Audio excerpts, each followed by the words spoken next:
नमस्कार दोस्तों। मैं नवल किशोर शर्मा आपके सामने आज एक ऐसा अजब किस्सा लेकर के प्रस्तुत हो रहा हूँ जो कहीं न कहीं मेरे मन को कचोट रहा है। यह एक आश्चर्यजनक है, लेकिन आज पूरे देश में ही नहीं, पूरे विश्व में कहीं न कहीं क्रिसमस की बाढ़ आ चुकी है। और वहीं भारत के अदम्य वीर योद्धा गुरु गोविंद सिंह महाराज प्राय विस्मृत हो चुके हैं। क्या सर्वस्व दानी गुरु गोविंद सिंह केवल सिक्कों के हैं, देश के हम सबके नहीं?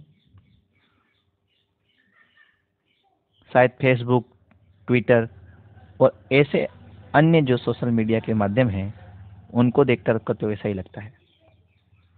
शायद हमने गुरु गोविंद सिंह के देश के प्रति किए गए योगदान, संघर्ष और बलिदान को ठीक से जाना ही नहीं, या हमने जानने ही नहीं दिया गया। वो कितने उच्च कोटि के संत, दार्शनिक, बड़े कवि थे, सामाजिक क्रांति के मसीहा थे, यह भी नहीं जाना। उनके प्रति क्या यही हमारा प्रतिदान होना चाहिए? वे तो हमारा काम कर गए, पर हम क्या कर रहे हैं? प्रेम और करुणा का संदेश देने वाले जीसस क्राइस्ट मानव समाज के पूज्य पुरुष हैं। अपने जीवन में उन्होंने मानवता का नया संदेश दिया है और इसी संदेश के जरिए यातनाओं के साथ क्रूसीफाई हुए, सूली पर चढ़ा दिए गए। उनके शिष्यों और बाद में उनके अनुयायियों ने उन्हें संगठित प्रचार से विश्व का पुरुष बना दिया। लेकिन गुरु गोविंद सिंह, उन्होंने भी तो अपना सब कुछ भारत के लिए, भारतीय धर्म के लिए, संस्कृति की रक्षा के लिए न्यौछावर कर दिया था। अपने पिता गुरु तेग बहादुर को, माता गुजर कौर को, अपने 4 छोटे पुत्रों को और मात्र 42 साल की उम्र में स्वयं अपने आप का जीवन सर्वस्व इस देश की रक्षा के लिए न्यौछावर कर दिया। विश्व इतिहास में कौन और महानायक हैं जिसने अपने पुत्रों को 1 लाख क्रूर सेना से लड़ने भेजा हो, ये जानते हुए कि पिता पुत्र की यह अंतिम भेंट होगी? कौन पिता है जो अपने पुत्रों को मारा जाता देख रहा हो और स्वयं भी युद्ध में जूझ रहा हो? चमकौर किले में मात्र 40 सिखों के साथ मोर्चा संभाले गुरु गोविंद सिंह ने जब 15-16 सिंह बचे, तो अपने 17-18 साल के बड़े पुत्र अजीत सिंह को युद्ध वेदी के हवन में शहीद होने को भेज दिया। उनकी आंखों के सामने बाबा अजीत सिंह अप्रतिम वीरता का प्रदर्शन करते हुए बलिदान हो गए। फिर गुरु गोविंद सिंह ने अपने दूसरे पुत्र 12 से 13 साल के झुंझार सिंह को पीठ ठोकर के भेजा बलिदान होने के लिए। मां गुजर कौर के साथ बिछड़ गए दोनों छोटे बेटे बलिदान होने की अमर कथा लिख रहे थे। 9 साल के जोरावर सिंह, 6 से 7 साल के फतेह सिंह अपनी 21 वर्षीय दादी के साथ सरहिंद के मुगल नवाब वजीर खां की कैद में थे।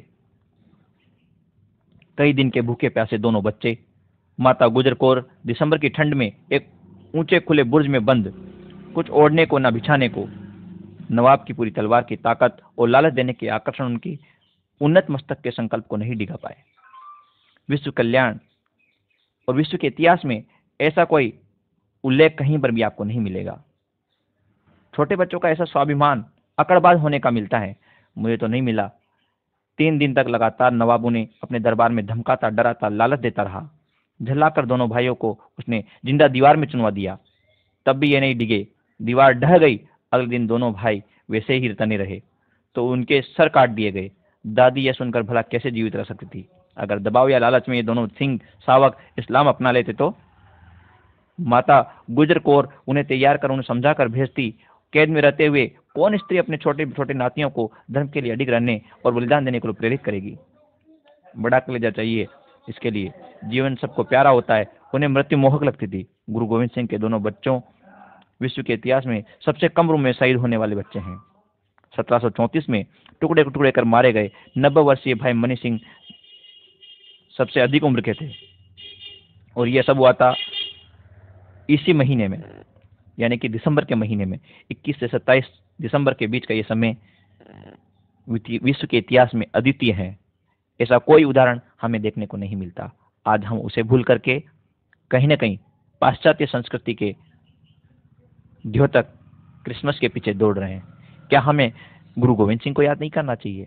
क्या उनके परिवार के बलिदान को याद नहीं करना चाहिए, जिनकी वजह से आज हिंदू संस्कृति भारतीय संस्कृति और भारत देश एक अखंड भारत के रूप में आपके सामने खड़ा हुआ है।